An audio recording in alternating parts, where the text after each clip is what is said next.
Chapter 5. The Silence After the Storm and the Raven and the Dove. After months of confinement, the ark rested securely upon the mountains of Ararat. Yet though the vessel had found footing, the waters still blanketed the earth. The storm was long gone, but silence now stretched across the world, a silence so vast, it was almost heavier than the roar of the flood itself. Inside the ark, Noah and his family lived in a rhythm that had become second nature. Work at dawn, feeding and tending the animals. Prayers at noon, lifting their voices in thanksgiving. Quiet evenings, when the family gathered to share stories of the patriarchs and the promises of God. The ark had become not just their shelter, but their home. But though their hands were busy, their hearts longed for freedom. To step on solid ground again, to feel grass beneath their feet, to see the sun without wooden beams in between. That hope grew stronger each day. The ark, though safe, had become a prison of waiting. The silence of the outside world only deepened that longing. When Noah peered through the window, he saw no lightning, no storms, no mountains of waves. Only stillness. The waters stretched in every direction, calm and endless. No voices, no animals, no human sound. A hushed grave covered the earth. Noah knew God had preserved him for a reason, but he also knew that the time of waiting was not yet complete. Faith meant trusting not just in salvation, but also in timing. After months of watching and praying, Noah decided to send out a messenger. From among the creatures God had gathered, he chose a raven. Strong, dark, and cunning, the raven could travel far and endure much. Noah opened the small window and released it into the sky. The bird soared upward, its wings cutting through the air with freedom the humans had not tasted for months. The family watched eagerly, but their excitement soon turned to disappointment. The raven flew back and forth, never settling, never returning to the ark. It circled endlessly above the waters, finding no rest, feeding on floating debris from destruction. The raven's flight was a grim reminder. The world outside was still a graveyard. Death lingered, and the time of renewal had not yet come. 7 days later, Noah tried again. This time, he chose a dove. Unlike the raven, the dove was a gentle, pure creature, a symbol of peace and hope. With careful hands, Noah lifted it to the window and released it into the open sky. The dove flew, its white wings glistening against the blue. The family watched with bated breath, waiting for its return. Hours passed, and as the sun dipped toward the horizon, a flutter of wings brought relief. The dove returned, but empty. It had found no place to land, no tree to rest upon, no sign of life. It flew back into the ark, weary and helpless, and Noah gently received it back into his hands. The family sighed, but they did not despair. For the dove's return meant that though the world was not ready, life inside the ark was still secure. God was still with them. Another 7 days passed. Once more Noah opened the window. Once more he released the dove. They watched as it disappeared into the horizon. The hours dragged on. Would it return as before? Would it fail again? At last, as the evening shadows lengthened, there was a sound, a soft beating of wings. The dove approached, and in its beak it carried something small yet priceless, a freshly plucked olive leaf. The sight filled Noah's heart with joy. It was not merely a leaf, it was hope itself. It was proof that beneath the waters, life had begun to stir again. The earth was awakening from its watery grave. Trees had begun to bud. The world was preparing for renewal. Noah lifted the leaf high, showing his family. Tears welled in their eyes. After months of endless water, here was a sign that God was indeed restoring the earth. They rejoiced, singing hymns of thanksgiving. The animals stirred as if sensing the joy of their caretakers. Yet Noah did not rush. He knew the difference between hope and fulfillment. A single leaf was not dry land. It was a promise, not a conclusion. So once again he waited. After another 7 days, Noah released the dove a third time. This time it did not return. It had found a home, a place to rest, a tree to nest in. The earth was ready once more to receive life. Still, Noah did not fling open the ark in haste. Though the signs were clear, he would not move until God himself gave the word. Faith is not only believing the promise, it is waiting for command. And so they remained, resting in God's timing. The silence outside no longer felt like death, but like preparation. Beneath the waters, valleys were drying, rivers were forming, and mountains were standing proud once more. Grass was sprouting, trees were budding, and the breath of life was returning to the world. The raven had shown the world was not ready. The first dove had confirmed the barrenness. The second dove had carried hope in its beak. The third dove had revealed restoration. And now, all that remained was the word of the Lord. Noah and his family waited in patience, with hearts strengthened by the olive leaf, a simple sign, yet more valuable than gold. It was a symbol that after judgment, mercy blossoms again. Chapter 6. The Ark on Ararat and the first steps into a new world. The Ark had come to rest upon the mountains of Ararat, but Noah and his family remained inside, patient and watchful. They had seen the ravens circle and vanish. They had rejoiced at the dove's olive leaf, and they had accepted the dove's final absence as a sign that the earth was being renewed. Yet Noah did not move until the Lord himself commanded. For though the signs of nature were encouraging, true safety lay only in obedience. The silence outside had shifted. It was no longer the silence of death, but the hush of rebirth. Beneath the ark, valleys drained slowly, rivers carved new paths, and the peaks of mountains stood like sentinels above the receding waters. The earth was reshaping, as if being recreated by the hand of God. Inside, the family felt the anticipation mounting. The animals stirred with new energy, restless in their stalls. Birds flapped their wings more often, as if eager for the open sky. The scent of fresh air drifted faintly through the window, carrying hints of earth not felt in nearly a year. Month after month passed. By the first day of the 10th month, the tops of mountains became visible. Through the small opening, Noah and his sons glimpsed dark ridges, piercing the waters like islands. Their hearts leapt at the sight, but they remained in place. The world outside was still fragile, and their task was to wait until God declared the time. Finally, in the 601st year of Noah's life, on the first day of the first month, the waters had dried from the earth. Noah removed the covering of the ark, and for the first time in nearly a year, the full expanse of horizon spread before them. The sun shone upon dry ground, valleys glistened with dew, and the mountains stretched upward like new pillars of the earth. The family gazed in awe. Their eyes filled with tears as they breathed deeply of clean, fresh air. The smell of soil, the fragrance of plants, the cool wind upon their faces. All these were gifts they had nearly forgotten. The world was no longer drowned in judgment. It was alive, fresh, and waiting for its caretakers.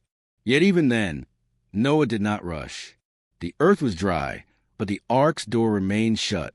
They had been preserved by God's hand, and they would leave only by his word. Then, at last, the voice of the Lord came to Noah. "Go out of the ark, you and your wife, and your sons' wives with you. Bring out every living thing of all flesh that is with you, birds and cattle and every creeping thing, that they may abound on the earth and be fruitful and multiply." The command was clear. The season of waiting was over. A new beginning had dawned. Noah opened the great door. Light flooded in, brighter than they remembered, as if creation itself was rejoicing. Slowly, carefully, the family stepped out. Their feet touched the earth once more, the solid, steady ground of a world reborn. They fell to their knees, weeping and thanking God for his mercy. Then the animals began to pour out. First the birds, sparrows, doves, eagles, ravens, soaring into sky with freedom. Then the beasts, lions stretching their limbs, deer bounding across the grass, elephants trumpeting with power. The earth echoed with the sounds of life, no longer confined but free to roam, to multiply, to fill the new world. It was a breathtaking sight. For a year, the ark had been filled with the voices of creation. Now the earth itself became their stage. Where once there was silence and death, now there was song and movement. Noah and his family stood in awe. They had witnessed both judgment and mercy. They had seen the destruction of an old world and the birth of a new one. They were survivors, but more than that, they were chosen vessels of God's covenant, bearers of humanity's second chance. The weight of their responsibility pressed upon them. Every human life to come would descend from these 8 souls. Every city, every nation, every story of mankind's future rested on their obedience. They were the seed of a new humanity, called to walk in faithfulness where the old world had failed. Noah's first act upon leaving the ark was not to build a house, nor to plant a vineyard, nor to claim land. His first act was worship. He gathered stones and built an altar to the Lord. From among the clean animals and birds, he offered sacrifices of thanksgiving. The smoke rose into the heavens, a sweet aroma of gratitude and surrender.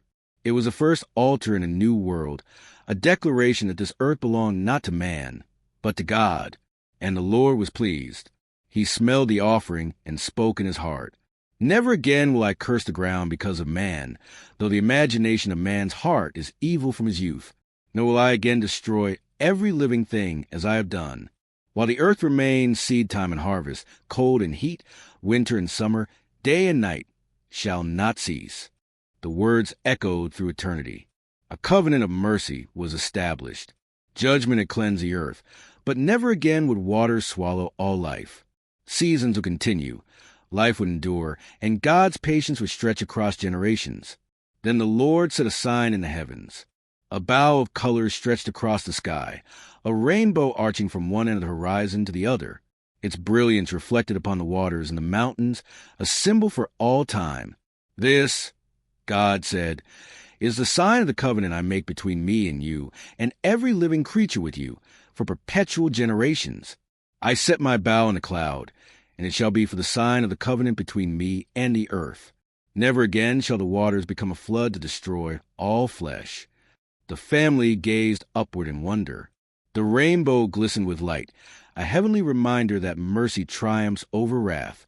Every drop of rain that would fall in future generations would be framed by this promise. Destruction would not prevail. God's covenant would endure. Noah and his family bowed in worship. They had survived not by their strength, but by God's grace. They had endured not by their wisdom, but by his command. The ark had carried them through judgment, but the covenant would carry them through life. Thus began the new age of man, a world washed clean, a humanity reborn, and a covenant sealed in the sky. Chapter 7, Noah's covenant with God and the rainbow of promise. When Noah and his family stepped into the cleansed world, their hearts were heavy with both awe and trembling. They had left behind the sounds of flood, the roaring waters, the thunder of judgment, and entered into a silence filled with promise. Yet they knew that the same humanity whose wickedness had once provoked God's wrath still carried a sinful nature within. Their survival did not erase man's inclination toward evil. What hope, then, would prevent this new world from falling again into destruction? The answer came from the covenant of God, the first altar of the new world. Noah's first act, as the ground beneath his feet dried and steadied, was not to claim a land or build shelter, but to build an altar. This was a profound gesture. For more than a year, God's hand had sustained him, his family, and all the creatures of the ark.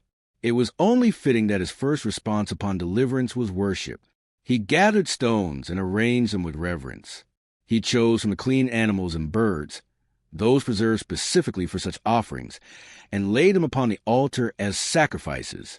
As the smoke rose into the heavens, Noah's family watched in solemn silence. This was not merely gratitude. It was an acknowledgement of God's sovereignty, a declaration that life belonged to him. The Lord was pleased with Noah's offering. The scripture tells us that God smelled the soothing aroma, not because he required the blood of animals for his satisfaction, but because the sacrifice represented obedience, thanksgiving, and surrender. It was the aroma of faith rising from the heart of a man who trusted God above all else. The divine pledge. In response, God made a vow within his heart. "Never again will I curse the ground because of man, though the imagination of man's heart is evil from his youth. Nor will I again destroy every living thing as I have done." Here, God revealed both his justice and his mercy. Justice, because he acknowledged the truth. Humanity would still sin. The flood had washed the earth, but it could not wash away man's fallen heart.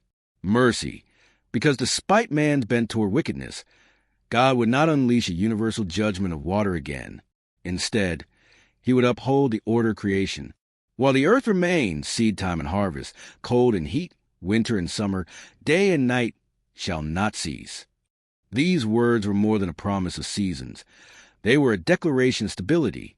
the world would not collapse into chaos. Humanity could till the soil, plant seed, and trust that harvest would follow. Farmers could sow with confidence, mothers could raise children with hope, and the earth would continue under God's faithful hand. The rainbow appears. Then God gave a sign, a visible, radiant reminder of his covenant. As clouds gathered in the heavens, rays of sunlight broke through, and across the expanse appeared a bow of colors stretching from horizon to horizon. Red, orange, yellow, green, blue, indigo, and violet arched in splendor, shimmering as if painted by the very hand of God. The family stood transfixed. The rainbow was not just a natural phenomenon. It was a divine seal. God himself declared its meaning. This is the sign of the covenant which I make between me and you and every living creature that is with you for perpetual generations. I set my bow in a cloud, and it shall be for the sign of the covenant between me and the earth. Never again shall the waters become a flood to destroy all flesh. Each time rain clouds gathered and fear of judgment might stir, the rainbow would appear as a reassurance. It was as if God had taken a weapon of war, his bow, and hung in the sky, pointing not toward earth but heavenward, symbolizing peace. The storm might rage, but the rainbow declared mercy. This covenant was not with Noah alone. It extended to his descendants, to every living creature and to all generations. It was as universal as the flood had been, but instead of judgment, it spoke of preservation, the covenant's weight and meaning. The covenant carried layers of meaning. A covenant of mercy. Though man's heart remained prone to evil, God's promise ensured that his patience would extend through the ages. Instead of universal destruction, he would work through redemption and grace. A covenant of creation. The earth itself was included in this promise. The cycles of seed time and harvest, cold and heat, day and night were guaranteed by divine decree. Humanity could live with assurance that creation's order will remain intact. A covenant of hope for Noah's family, survivors of unparalleled devastation. The rainbow was hope embodied. It whispered of a future, of children who would run and play, of crops that would grow, of nations that would rise. The responsibility of survivors. With the covenant came responsibility. God blessed Noah and his sons, saying, "Be fruitful and multiply and fill the earth." It was a renewal of the command once given to Adam and Eve. Humanity was once again commissioned to steward the earth, to populate it, and to exercise care over creation. But there was also a new command, respect for life. The fear of man would fall upon every beast, bird, and creature. Animals could now be used for food, but not without reverence. God warned them not to eat flesh with blood still in it, for the blood represented life, which belonged to him. And he made it clear, whoever sheds man's blood, by man his blood shall be shed. For in the image of God he made man. The covenant not only established mercy, it upheld justice. Life was sacred because it reflected God's image. To take it unjustly was to defy the Creator himself. A new age under the bow. As Noah and his family watched the rainbow fade from the sky, they knew they had stepped into a covenant unlike any before. Their children, grandchildren, and countless generations to come would look upon that bow as a reminder of God's faithfulness. The rainbow was not the end of the story, but the beginning. It was a bridge between judgment and grace, between the old world and the new. It declared that though man's heart remained flawed, God's purposes would move forward. The ark had been their salvation in the flood, but the covenant would be their anchor in life. Through this promise, they were assured that the God who judged sin was also the God who preserved hope. And so, Noah became not only the builder of the ark, but also the first recipient of a covenant that would echo through the centuries. Every storm, every drop of rain, every rainbow to follow would speak of God's mercy and his determination to guide humanity toward redemption. Eternal foreshadowing. Unbeknownst to Noah, the covenant pointed beyond itself. The rainbow was a sign of God's promise never to destroy all flesh again with water. But in time, another covenant would come, greater and eternal. Just as a rainbow declared peace between heaven and earth, so too would Christ stretch his arms upon the cross, bridging the divide between God and humanity.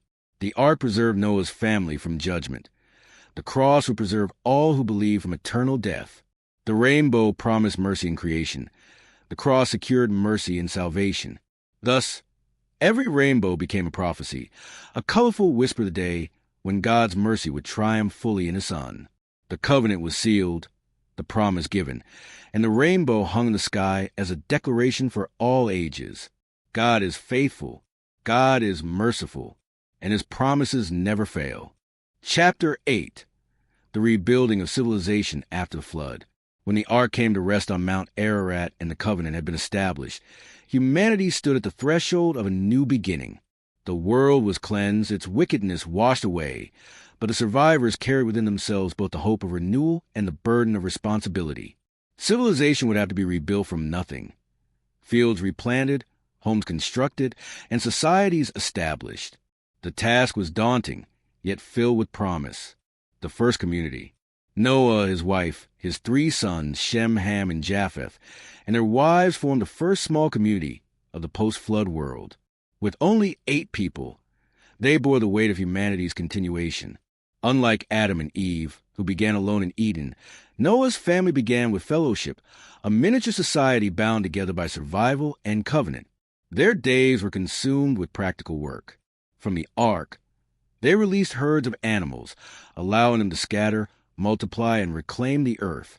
Seeds preserved during their voyage were sown into fertile soil freshly cleansed by the floodwaters. They learned once more the rhythms of seed time and harvest, marveling that God's promise was true. The earth yielded fruit again. But their work was not merely physical. It was cultural.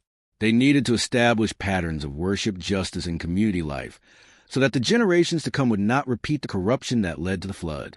The role of Noah as patriarch. Noah became more than a survivor. He became the patriarch of a new humanity.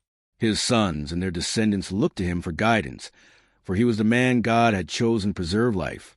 Like Abraham centuries later, Noah stood as an intercessor between God and mankind, carrying the memory of judgment and the vision of hope. His words carried weight. When he reminded his sons of God's covenant and the rainbow's promise, they listened. When he instructed them in the sanctity of life and the importance of worship, they obeyed. His leadership was essential, for without structure and reverence, humanity could easily slip back into lawlessness. Shem, Ham, and Japheth, the fathers of nations, the 3 sons of Noah, were destined to become the roots of nations. Scripture records their genealogies, tracing the spread of peoples across the earth. Each son carried unique blessings and destinies. Shem, the eldest, was blessed by God as a forefather of Abraham, Isaac, Jacob, and ultimately the Messiah himself. His lineage would carry the knowledge of the true God and the covenant promise that would culminate in salvation for all nations. Ham, though troubled by later sin, became the father of mighty nations, Egypt, Canaan, and Cush among them. His descendants built civilizations of great power, though often marred by idolatry and opposition to God's people. Japheth, blessed to dwell in the tents of Shem, became the progenitor of the Indo-European peoples, spreading widely across continents and influencing much of the world's culture and history. Thus, from one family arose a tapestry of humanity, diverse yet bound by common origin. The rebuilding of civilization was not confined to one place, but destined to spread to every corner of the earth. The first farms and settlements. The earth after the flood was fertile, watered and renewed by the deluge. Noah's family quickly learned which lands produced grain, which valleys bore fruit, and which plains were suited for livestock. They built simple homes, likely tents at first, then more permanent dwellings of stone and wood. Agriculture resumed its central role.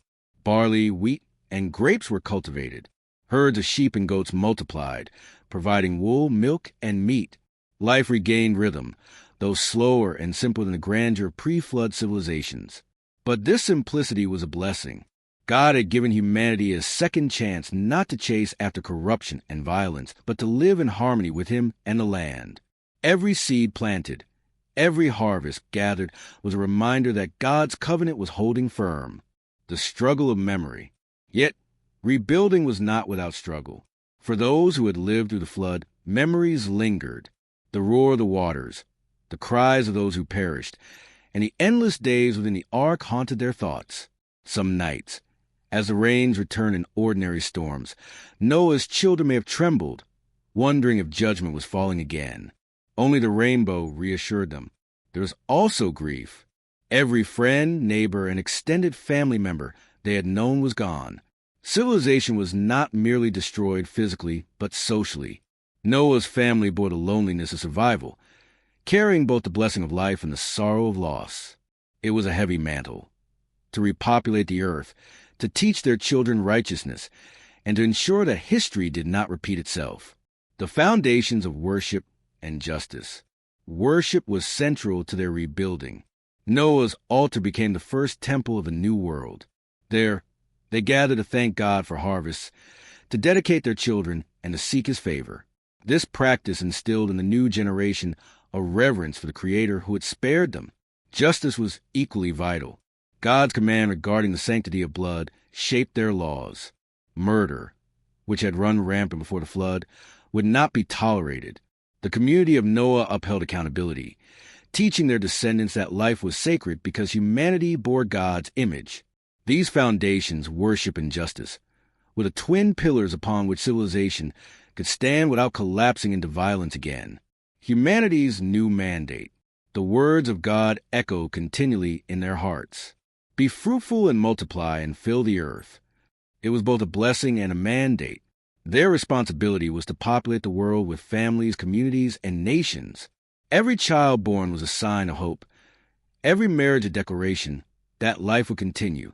The rebuilding of civilization was not about monuments or empires, but about families. Through homes filled with love, reverence, and obedience to God, humanity had a chance to chart a different course than before. Foreshadowing challenges. Still, the seeds of sin lingered. Though the world had been washed, man's heart had not been cleansed. Pride, rebellion, and corruption would, in time, resurface. The Tower of Babel would soon reveal that humanity's unity could turn toward arrogance rather than worship. But for this moment, Noah's family lived in obedience. They tilled the soil, raised their children, and gave thanks. Civilization began again, not with cities of stone and towers of pride, but with humble families gathered around altars, remembering that the God who judged the world with water was also the God who saved them by grace. Hope for the nations. From this small community would spring forth kings and kingdoms, prophets and poets, nations and empires. Every culture on earth would trace its roots back to this moment of rebuilding. And though many would stray into idolatry, the memory of Noah, the flood, and the rainbow would linger in myths and legends across the globe, a shadow of the true story preserved in Scripture. For Noah's family, each sunrise was a reminder God had not abandoned the world. Civilization was not left to chance, but carried on the shoulders of a covenant.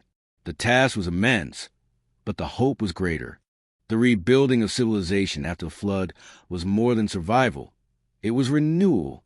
The God who had destroyed corruption had given humanity a fresh start, and his purposes would march forward until the fullness of redemption arrived. Closing reflection. Thus, civilization was born anew from the ashes of judgment. From one family, nations would rise. From one altar, faith would spread.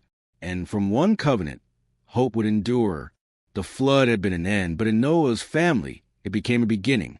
The world would never be the same, for it carried forever the memory of water, ark, altar, and rainbow. And so, in the quiet valleys and fertile fields of the new earth, humanity began again, under the watchful eye of a faithful God. Thanks for watching.